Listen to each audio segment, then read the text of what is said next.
get so excited just hearing jingles on the radio. So you can imagine how we feel now hearing a whole song being played all over the country and all over the world. So it was. Hello, everyone, and welcome to another edition of the Style and Vibes podcast with yours truly, Michaela. If you are new here, welcome to the family. If you are coming back, welcome back, family. And today I have dancehall legends in the building, and I am so excited because not only am I a dancer in my head, but I have been dancing to this group for a while. Me not say me age, but a while. All right. So we have none other than voicemail Kevyn, Qraig. Welcome and thank you so much for being on the podcast. Thank you very much for having us as well. Yeah, man, I appreciate that intro. Absolutely. But I'm sure that I feel the same way as so many that came up in that era. And I feel like the sometimes I think about that era of coming up and miss it and want to understand if the young people today feel that same way, feel as energetic about dancehall and the dancehall space. But you guys started as a group as five. I didn't even realize that because I've always known you guys as a group of three, and we'll get to that. But starting out as a group of five and then going to three, what was that like as you started out in the beginning, and how did the group end up being three of you? Well, the transition wasn't easy, I must say, because they used to a 5-part harmony. And then when it reduced to 3, we have to readjust, create a sound now that the 3 of us can attain to the point where the fans just gravitate and, lock on to. So it was difficult at first. The challenge was to convince O'Neill that the 3 of us could do it. Because he was so used to the five of us, just singing and harmonizing. But after some convincing recordings, him say that me and him and Kevyn could get it done. So I think that was our first challenge our second challenge after Leon and Robert leave the group. But other from that, awesome. And I mean, just to answer what it was like being 5 members at that time, I think it was a lot of fun for us because we were in this just having fun, no expectations, no, just having fun, just loving the music, just loving what we do, and loving the expression on people's faces when they saw us or heard us, So it was all fun. Most definitely. So tell me, you guys kind of are in that space of singing and DJing. So tell me about some of your influences growing up, whether they be R&B, reggae, dancehall. Tell me, who were you guys listening to as you kind of were growing up and became a group? Well, for me, I started out listening. With my first attraction to music was a cousin of mine. Yeah, you hear music around the house because my mother used to play music all the time when she's cleaning the house and stuff like that. So you're used to that. But Jamaican parents, yeah. But I also grew up with my grandmother. So my grandmother used to listen to a lot of the talk shows. So it's only when after the talk show moment was finished in the evening, then my bigger cousin now would get access to the radio. So he used to listen to a lot of Barry G and Richie B at the time. You know what I mean? And they were the ones who used to play dancehall, and that's where I got the love for it from just listening to people like Papa San, Tiger, Stitchy. You know what I mean? Those people, Shabarangs. And then now being able to have my own access to music at a later age. It started a new found love with the sound system. I used to go around and collect like cassettes with sound system clashes and stuff like that. So, yeah, so that was my first just love for dancehall. Well, I mean, for me, when I used to listen to radio, I never used to have so much access to reggae dancehall at the time. It was more, as them call it, souls. Souls. One thing with Jamaicans, they are going to play a lot of gospel music on Sunday, like Kevyn said, cleaning and cooking. I got exposed to R&B and gospel first. When I now start getting exposed to dancehall, it was actually in the streets. I remember my first teeth out, as I say. The teeth out and go at Stone Love on a Monday night. Stone Love used to play on a Monday night on Walter. Me so bad want to go and dance. Me teeth out. Of course, we never reached back in because the door was locked. But that whole dancehall space and how people were just free to enjoy themselves is what drew me to dancehall. Now, when I start listening to the reggae and dancehall side, and when we start get more access to the reggae and dancehall on the radio, of course, you know the Sanchez's, the Wayne Wonders, the Berries, the Bujos, the Capleton, the Beanies, the Bunties. Now, being a Bunty to me was super era because these were two dancehall legend at the time. For us, we realized, yo, dancehall, nice enough, So I personally start just listening to a vast majority of dancehall artists, like Kevyn said, Papa Sam and Lieutenant Stitchy and Speed DJ, which a lot of people don't know. Most of the speed rappers, them, are them two artists that them really look up to and get that benefit from. So it was from that time, from they would have said back in the days, But I started out um, listening to the R&B and the souls. I think that is one of the things that shaped my sound as a vocalist as well. But when you fall in love with dancehall, there's no words to really explain to you how that feels. You know what I mean? You have to experience it. Yeah, it's definitely a feeling that is hard to describe, but I think you guys really capture it very well, especially, with some of your breakout songs. But really, tell me about the name Voicemail. How did you guys come up with that name? I think it was just God and intervention. Right, I mean, right, Joe. yeah. So, Robert Manning, who was a part of the group when we were five, we went to an audition, which was where everything basically started.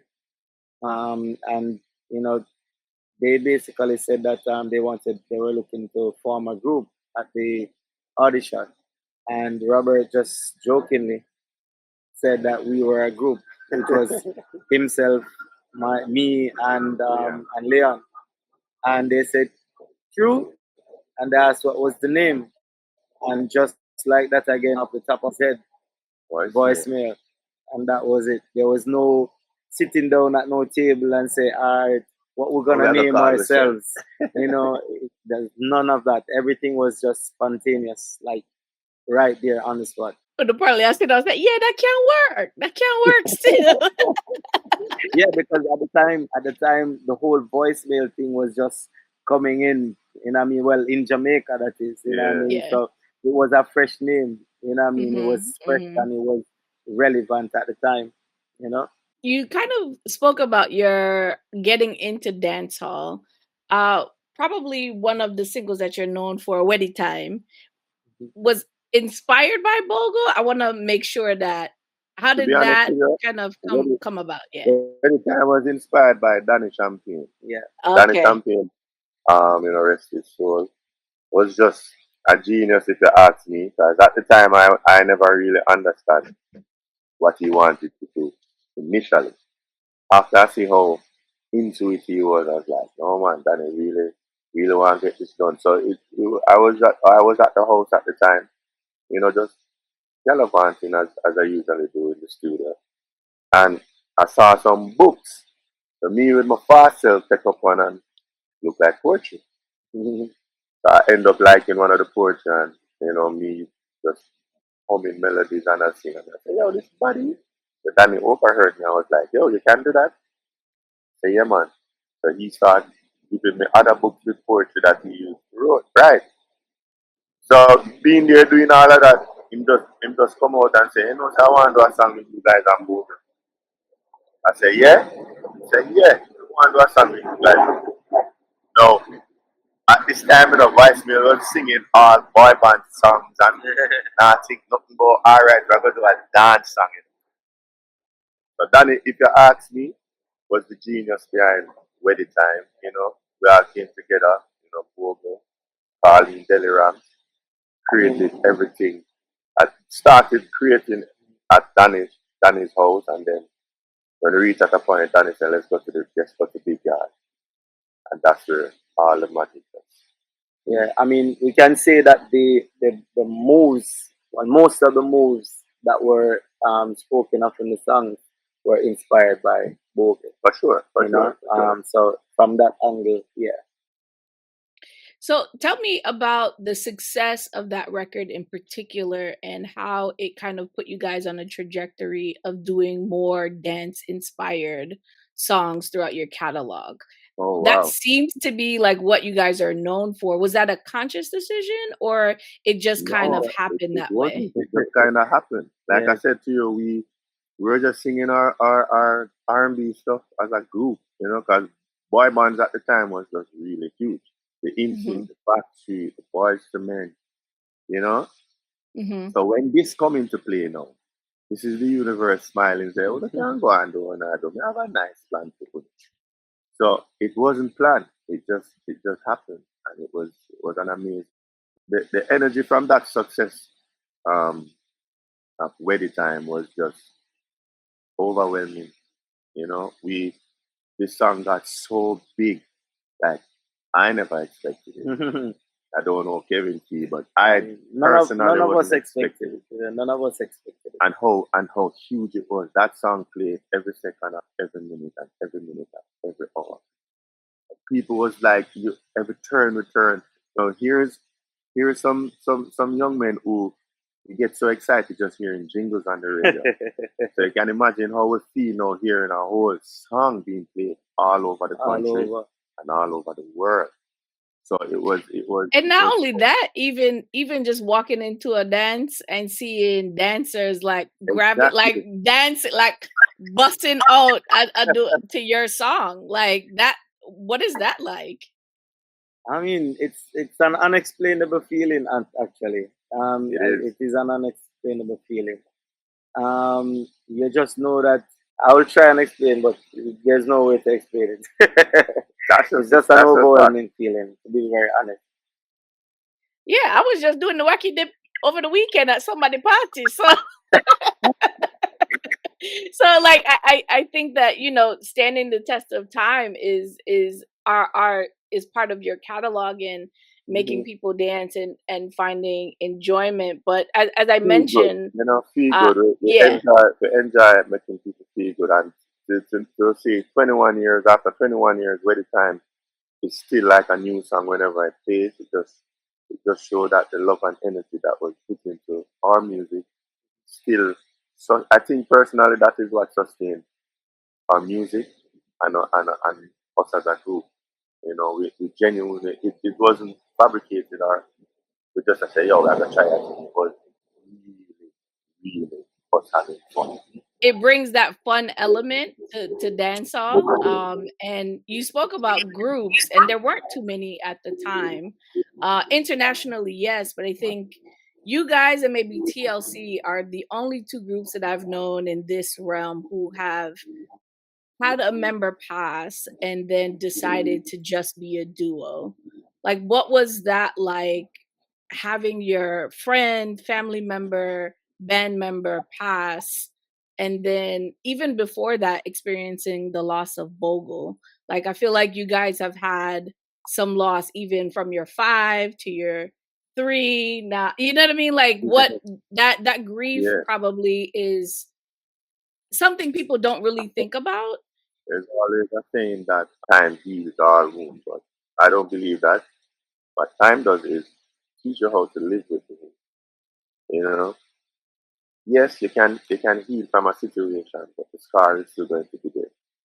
You know, losing O'Neill again. There's no words to really um, put together a sentence to express the true feeling or the true way how we felt, just knowing that he's not going to be here with us anymore. That challenge for us as a group was, I think that was one of our hardest challenges. And to see that we've sustained over the years and still continue the journey is a test of not just our resilience, but the love that we have for each other and the plan that we have spent half of our life creating. It's it's it's more than just a name for us. Or should I say for me personally, it's more than just a name. Young Jamaicans come together and create something so magical that the world can vibrate to and enjoy to an extent where after years you still feel like, oh my God, it's like new. It's always nostalgic when time of voice may drop. It's because, like I said before, we genuinely have fun when we do our music. It's never going to be easy, knowing that, like I said, he's not going to be here with us. But over time, we have learned how to navigate around that pain. Because, something you have a scar and sometimes it will clear up and you have that little. I think we're in a much better place now versus 5, 10 years ago. Because, like I said, time teaches us how. That's a pain that will never. That I don't believe that pain will ever heal. But For me personally, I think my way of dealing with any grief on a whole is really try to think of the happiness, the happy happy moments moment. that we shared, and really and truly just try delve into that and dwell on that. And instead of thinking about the fact that He's not he's here. not here. Yeah, so definitely, and of course, you have your moments. You have your moments when certain things happen and you're like, yo, if he was here, you know, um, this would be different or that would be different. So it's definitely there are definitely moments, but as I said, I definitely try personally to just try and be in the happiest of moments that we were together. Now tell me about performing. Like, are you reminded of that void like every time that you perform, or is it Of more of course, like a yeah, for a sure. Thing about this is there's no way to forget. It's There is impossible. absolutely no way to forget. It's impossible. There's gonna be moments. There's always moments. Not gonna be, but there's always moments where you say, oh, you know, especially like when we go to Europe or certain places where Japan. we are Japan, where you're singing, because I mean Jamaican culture stay away where you don't really get to perform entire song like that anymore. So there are spaces that it's just a verse and a chorus, and you're on to the next song because of just how Our we are, culture, you know what I yeah. mean?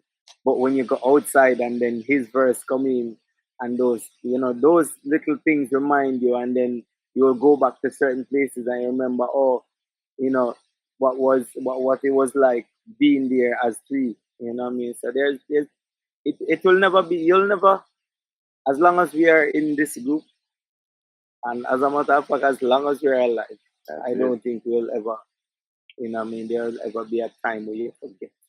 Yeah, that's not going to happen. Right? I know that for sure. Especially that you have created such a spiritual bond. Because people keep on forgetting that it's a spiritual connection. It's not just um some come together and write some music. It's a spiritual connection because that ties us um in my opinion forever. I mean this life and whenever we pass on the time. Our journey is just getting started if you ask me.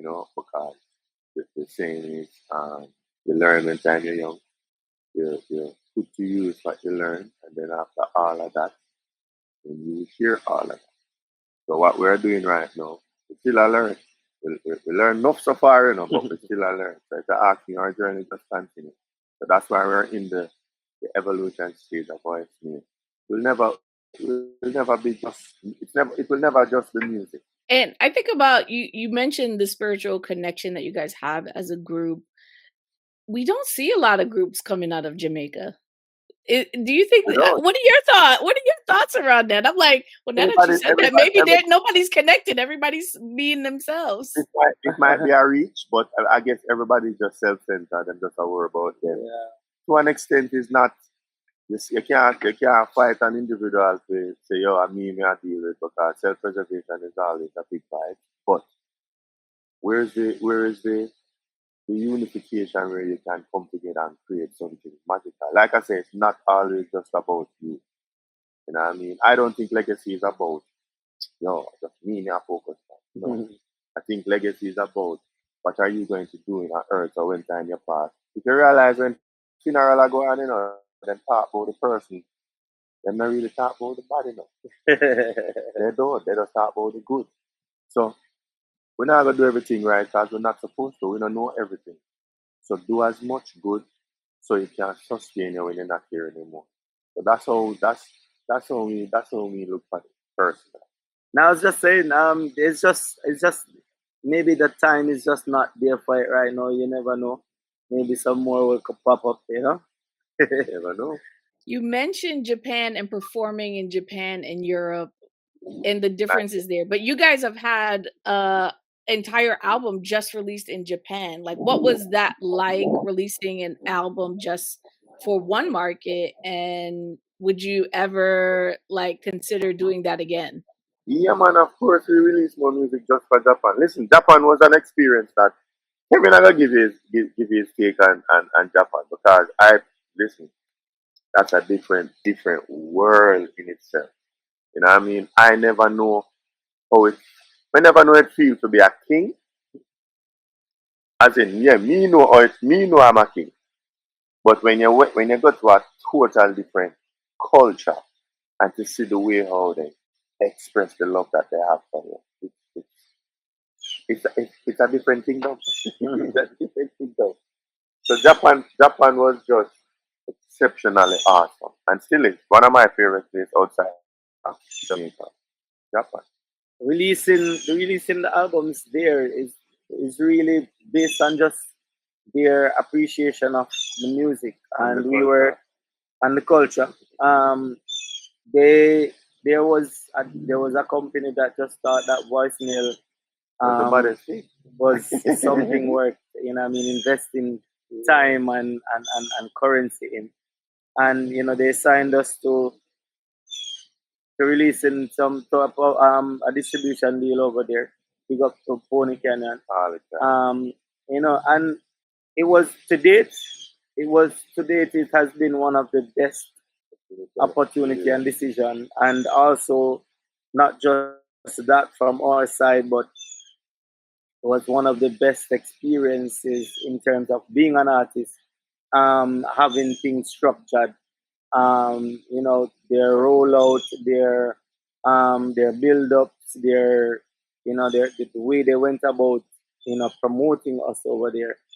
We were not just promoted to the dancehall culture, or the dancehall space, but we were introduced to the hip hop and the pop, um, audiences. So it was a wonderful experience, and as Craig said, we do it again in a heartbeat. For us. In a heartbeat. So it's definitely something that we do again. Maybe a few changes, but not a lot. What advice would you give to other artists, younger artists coming up in embracing other markets the way you guys have? Well, it's very smart to do because Very. you picture Jamaica as the dancehall mecca and the reggae mecca, the stomping ground, the creative hub, the lab, whatever you want to call it. We are an audience of, let's say, 3 million people now. Um, how many times can 3 million people purchase your music? How many times can 3 million people, just come out to see you perform? So you have to express yourself outside of that 3 million people, which you have to also understand you are not getting the full those 3 million people for yourself. You're sharing them with Hundreds a of million. Let's say 2 million. Let's say 2 million are fans, and and just consumers.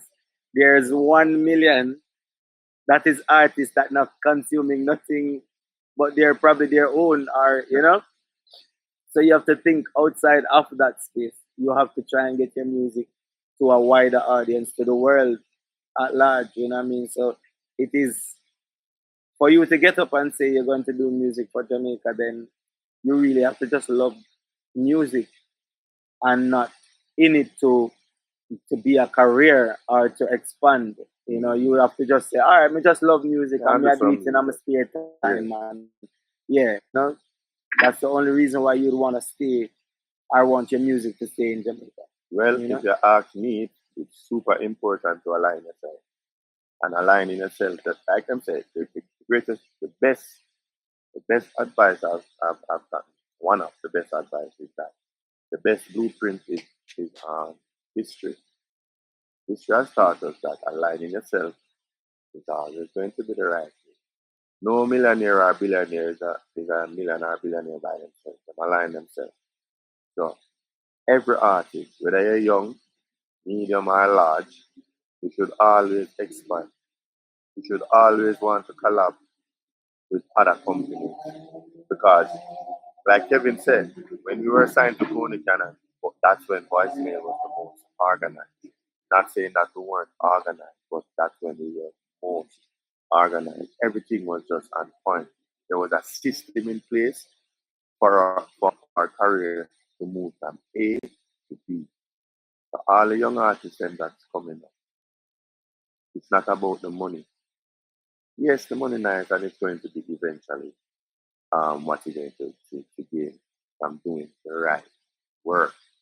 Make sure your music is at the highest quality as possible because money run down value, not the next way around. So build your value. And how you gain that? Be professional about what you're doing. Make sure the music quality is at the highest. And I promise you, they'll come and knock. Don't make your ego lead you. Always remember the music is bigger than you. And when you think once you think that you're bigger than the music, then you're not trouble. Think of dancehall and not just the music itself, but also the space as a cultural export. And it has changed so much since the early 90s, 80s to now. Like, what was it like? What is it like for you seeing the changes and the growth, the influx of social media? Like, how has that impacted how you guys approach music as well as the dancehall scene itself? We can definitely say there has been a drastic change from when we were fans of the music to becoming a part of the music. To now, the excitement of seeing an artist is like they were, it's like once in a lifetime moment thing. Like you see them now. Wow, what are the chances of this? Because I remember my first stage show that I went to, it was Leroy Smart, Tiger, and Tanya Stevens. And I remember it today. I remember where I was standing. I remember everything. I can tell you word for word and action for action. Everything from the intro of Barry G introducing each one of them on the stage. I think that part of music has been null and void because of the easy access, not just to artists, but the easy access to everything. You know what I mean? And they say that once you have easy access to things, you don't value it as much. Once you can get up and go pick a mango every day off the tree, you really don't care that much about it. Sometimes a month will go by and you don't even eat a mango because it's there. It's readily available. So I think what has happened is the pros and the cons of that is that we can get up today and record a song and we can release it today and it gets to the world in a second. But then it also devalues the longevity of the music and the longevity of the artist also. And that's why I think also there is not that much stars now, because you seen everybody is like you don't know how to I mean, as even from an artist perspective, you're trying to not be too out there, but then you can't not be too out there. So it's a whole 360 change. Well, I couldn't say it's a 360, it's like a whole 180, like, what I mean. So it is what it is. Technology has changed, and the only thing that they say is constant is change. So we just have to deal with it. But there's definitely a lot of change. A lot of change. I can remember also just one more example. I was telling somebody, like, growing up, Terra Fabulous was one of my favorite artists. And I remember being at home, and O'Neill, it was at Big Yard, and there was a rehearsal going on at Big Yard, and Terra Fabulous was there. So he called me because he knows this. He knows of my love for Terra Fabulous. And he called me and said, "Yo, anything you're doing right now, anything you do right now, drop it, put it down, and come a Big Yard, Big Yard right now." So I'm like, "What going?" And when I got there, I saw him, and literally, tears came to my eyes, like literally tears. Um, do I think people have that kind of experience now with artists? Maybe, maybe not. Maybe a few of them do, But I think that just looking at the person on the screen and appreciating their words in their songs and just their performances and stuff like that. There's too many to pick from. The internet, you open a TikTok or Instagram, and you see a million artists. So you don't have that that, what you call it, potency. So, but it's changed. What we're gonna do about it? But just conform and adapt and try to be still and try to still be that kind of artist. Well, one of the thing I first again comment on is the love, as Kevin said, like when say Terra Fabulous, and it could bring him to tears based on just seeing Terra Fabulous.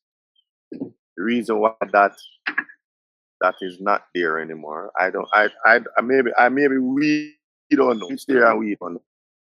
When you can just get up and say, all right, I'm gonna turn an artist today. Like nobody. So you now get up and say, all right, I'm going to do some music today. You're now an artist. I posted something yesterday, say privacy is power. Because once people have access to you, they'll ruin it. The mere fact that we can't just say, yo, I wonder if never ever surprise me. And then you actually get a chance to surprise me. That excitement is not there anymore. The easy access. Something there has to be a point where you say, all right, I have to cut off this. If it's not like this, you can't come through the door. Have to have some form of control. We have a saying in Jamaica, say, well, across the world, I'm a gatekeeper. We miss the gatekeepers because everybody and their mother can come in your yard now. You know what I mean? Any dog and cat, them say, oh, but yes, look nice. I'm going to fix somebody. That is what's going on in music. Do I think it's a bad thing? I don't think it's a good thing. The only plus with the easy access is like what Kevin said, you can get up today and put out music today. But now, when you used to be a little bit more private, your fans want to know if your bed sheet is black, white, or pink, just because you want them to connect with you.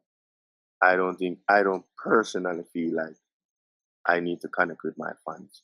So this is how my bed stay and this is how my sheets stay.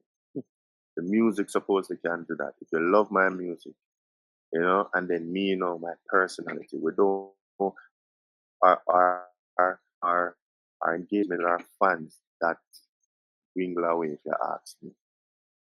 Because like Kevin said, we can go anywhere in the streets in the night and we see some of the biggest artists. I can tell you it's a little bit more difficult now. People think it's easy, but I don't think so. Not because the access is easy, mean it is easy. I think it's a lot more difficult now.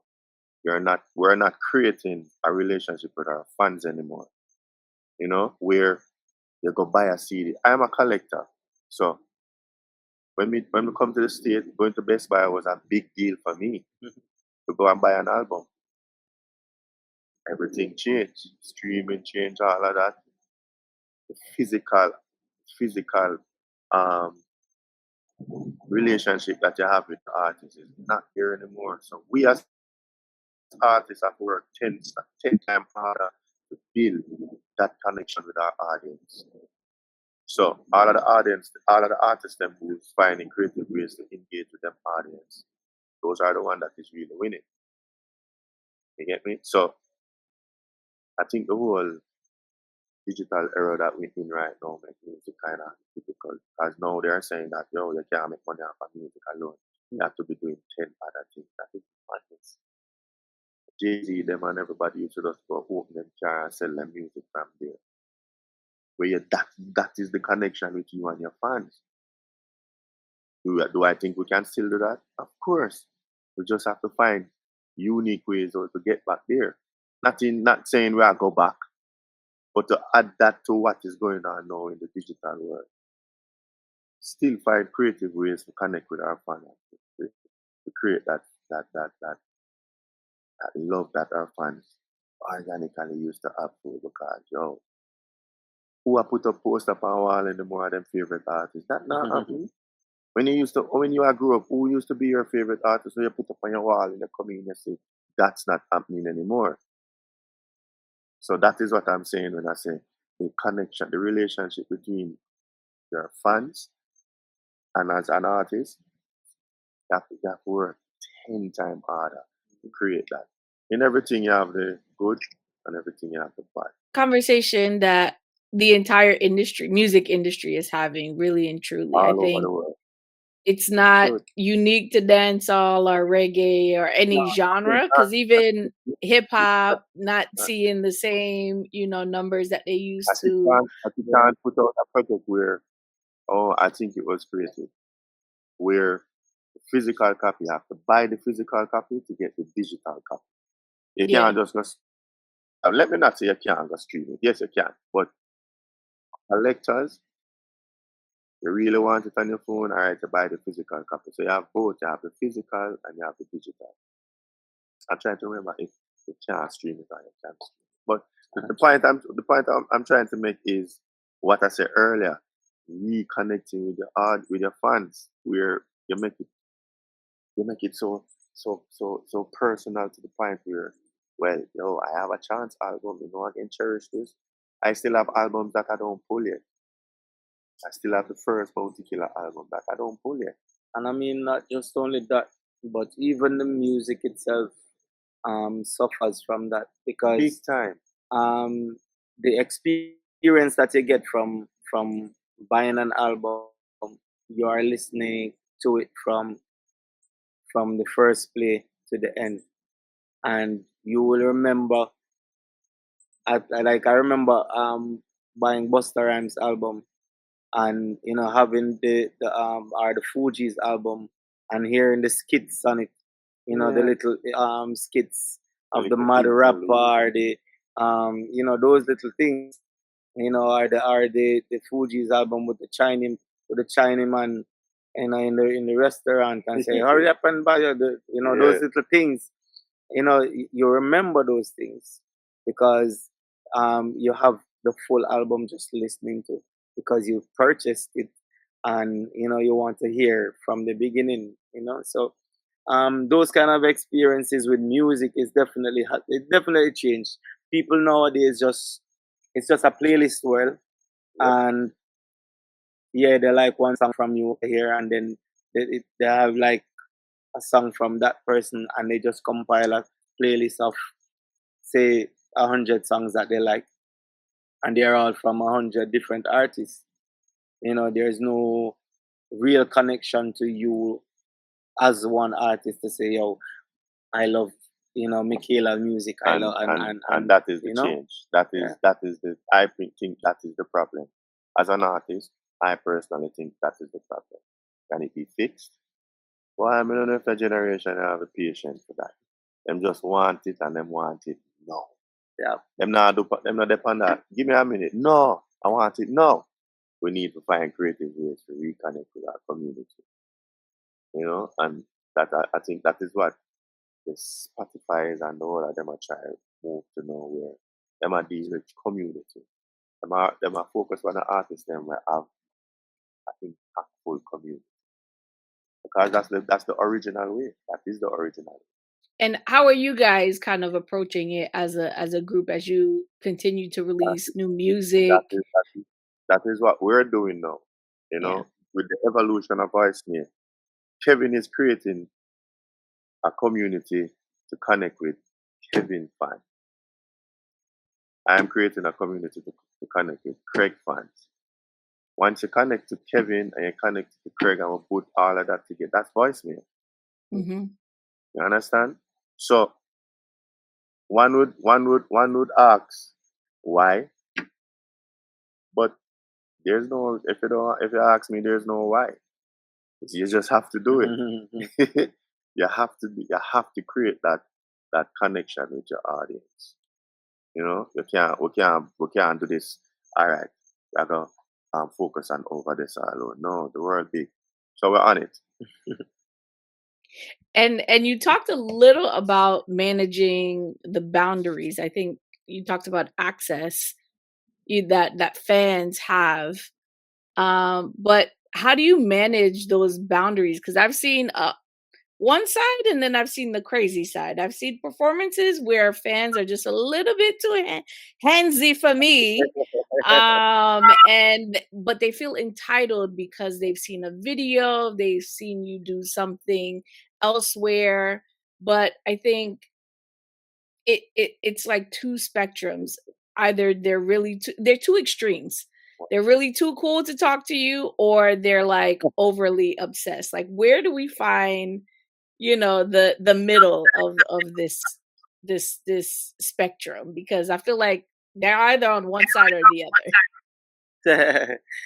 I mean, I think you handle that based on your demeanor and based on your personality. Yes, the thing is, people will run into you, but then they in their mind they still have a reservation running into you, of how they might have that first reaction, but then by how you treat us up to you, people I think fans just want to be able to say, yo, I had this interaction with my artist or this artist. And I think there are things that will get out of hand for sure. There are certain times that things will get out of hand, and you just have to know for sure just how you deal with it. You don't deal with it in a disrespectful way, in a way that will turn off fans either. Because at the end of the day, everybody wants access to you, as I say. Everybody wants to feel like they're part of you. Especially if they're a fan, and you have some fans that are super fans, and you have some fans that love the music. You're in this moment and they can meet you. That's lovely, But then you have some that would, at least a hug to have something in their minds. Because I mean, when we, like, for instance, when I was young and you see a Mariah Carey or Whitney Houston and those from a male to a female perspective. You as a child you have thoughts in your head. You see them a certain way. So, you have to understand that you are now reversing the role as being that person that that somebody has that idea in their head. but it's for you to be to remain respectful and just to Professional. maintain a professional approach to it. So as you guys are releasing new music separately and as a group, talk to me about that. Like, what can fans expect on your solo releases versus your voicemail? Or the essence is really just voicemail. At the end of the day, the end product is really voicemail. But As it relates to my project, I just want people to understand and get that side of me outside of voicemail. Just my thought process, my level of creativity, and just to pull something from the music. We try to, as artists, we try to paint pictures that we are familiar with or that we've seen or experienced. But sometimes, you have to look at other people's experiences also, and to try and create, let me say, a connection with your fans, because you painting the picture for them to see. It can be something that they relate to, that they can say, yo, this is exactly what I'm going through right now. This is exactly how my life is right now. Or create moments that they can celebrate with with others and say, yo, this is my song, this is my moment, this is my achievement. And we celebrate with them. music is a soundtrack to life. It's a soundtrack to this big old movie that we have going on. And friend has changed, but then the music is what ties it together at all times. So, and I would like to hope that when people listen to the project, still actually they will understand and they will appreciate that, and they will gravitate to something, whether it's one of the songs or a line or whatever the case is, just gravitate to something, and hopefully they can connect with it. Well, I am preparing to release my project right now. It's a 2 album project. It's really a one name thing, but I break it into 2. It's called Me and the Gal Them Ready for Dance. So October 17, I'm releasing Me and the Gal Them, and October 31st, I'm releasing Ready for Dance. Just to mirror what Kevyn said, it's pretty much expressing oneself, the love that I have for the music my way. This is an opportunity for the fans who love a Qraig, or should I say, love a voicemail. We get that experience where, all right, so Qraig loves this type of music. Everybody always saying, Qraig, you should sing more. And then everybody else just said, wow, I'm loving to do the dance song then. So, you can't please everybody, but at the same time, once you are comfortable, pleased with yourself and the work that you have done, then I think you're winning that in that side. This is the evolution of voicemail where instead of you put something on the name or change the name or whatever, we just strengthen the brand voicemail. So when you book a voicemail, like you naturally do, you'll get Kevyn and you'll get Qraig. His voicemail. They'll get the Kevyn experience, you get the Qraig experience, and collectively together, you get the voicemail experience. So to support each other moving forward. We did this song called Gangali, and it was from then I wanted to do something like this where you will experience Kevyn, you'll experience O'Neal, you'll experience Qraig. Sadly O'Neal is not here for the rest of the world to experience O'Neal. But once you experience voicemail, you'll experience O'Neal. So we're pretty excited about the growth of the group and the evolution of the group, and we're just excited to share all that is to come with the fans, and people like yourself. Tell me about how you celebrate success. Oh my God, that's a nice question. That's How a you very good question. celebrate success? I don't think there's any one way. All right, for me, how I celebrate success is knowing that that was successful.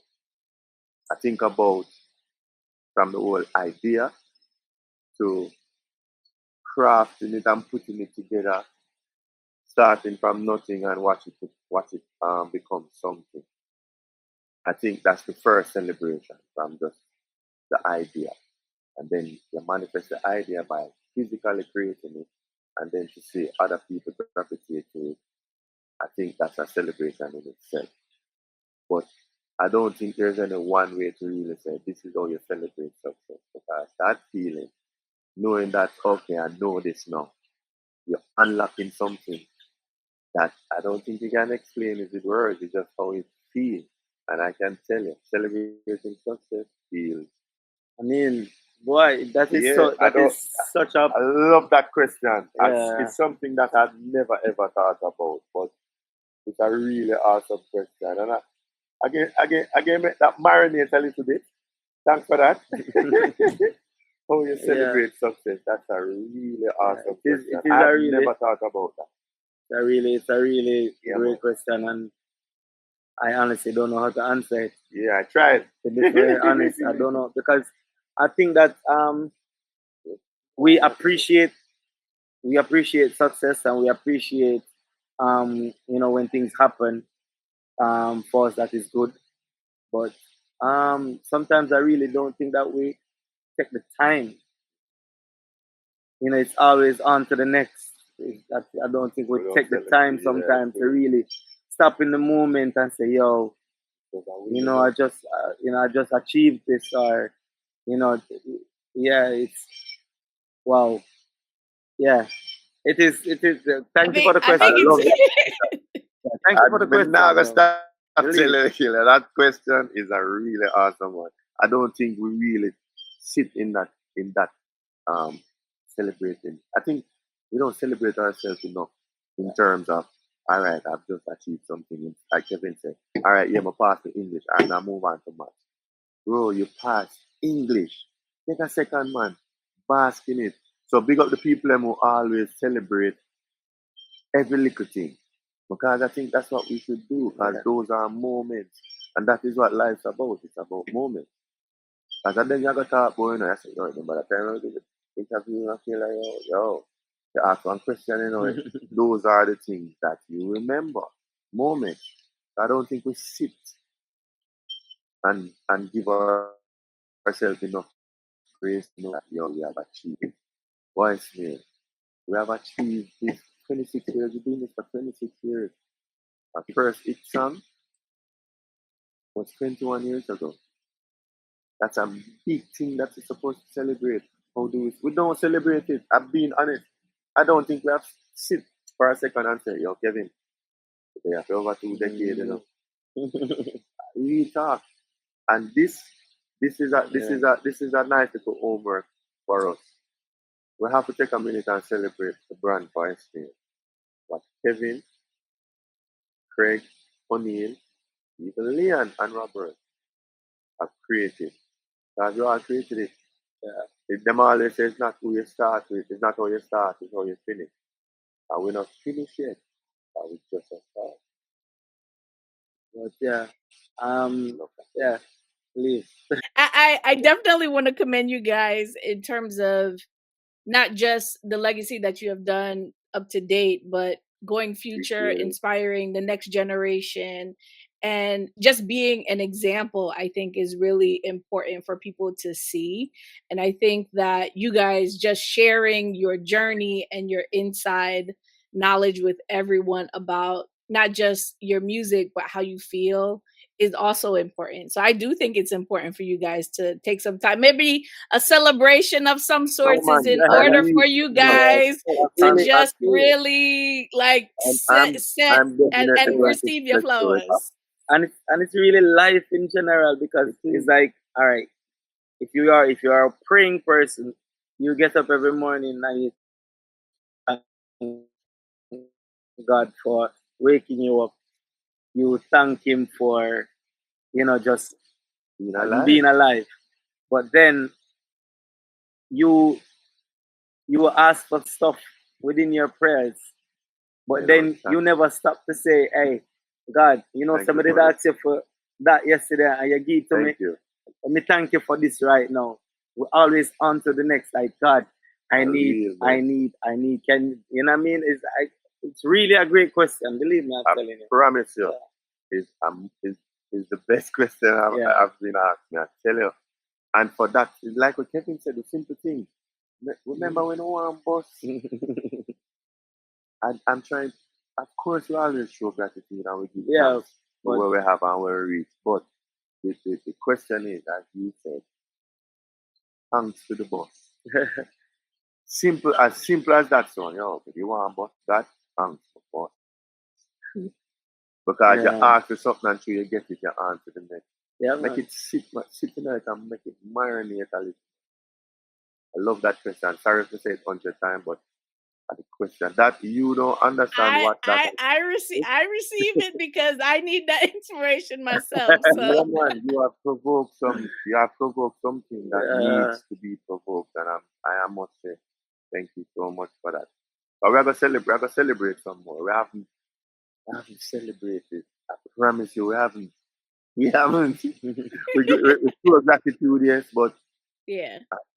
Celebrate. Well, if you're always in a state of gratitude, it's hard to just think that you need to celebrate. But I think sometimes it is good to stop and just reflect on that. Yeah, yeah. Have to be intentional. Yes, gratitude. Yeah, we always celebrate, but be intentional about what you celebrate, and that is what we have been doing. So we're going to change that. Thank you so much for that. Well, I can't ask you nothing else after that. I swear, like, I think if you ask me, that's an awesome way to say it. This interview was the bomb. It was perfect. It was perfect. Thank you guys so much. I truly, truly appreciate it. Let me know when and where you're celebrating, yard or abroad.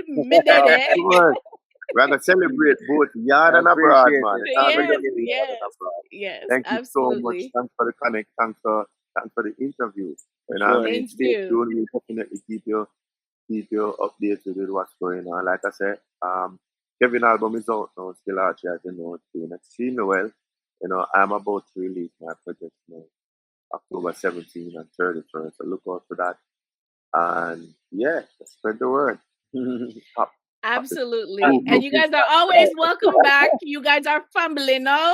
So I am looking forward to everything that you guys have coming up, and we'll definitely share it with the Style and Vibes family. Enjoy on a time here, and definitely later, my peeps. We'll see you next time. Yeah, man. All right. Listen. Thanks for listening to the latest episode of the Style and Vibes podcast. If you like what you hear, and I know you do, share it with your friends and family.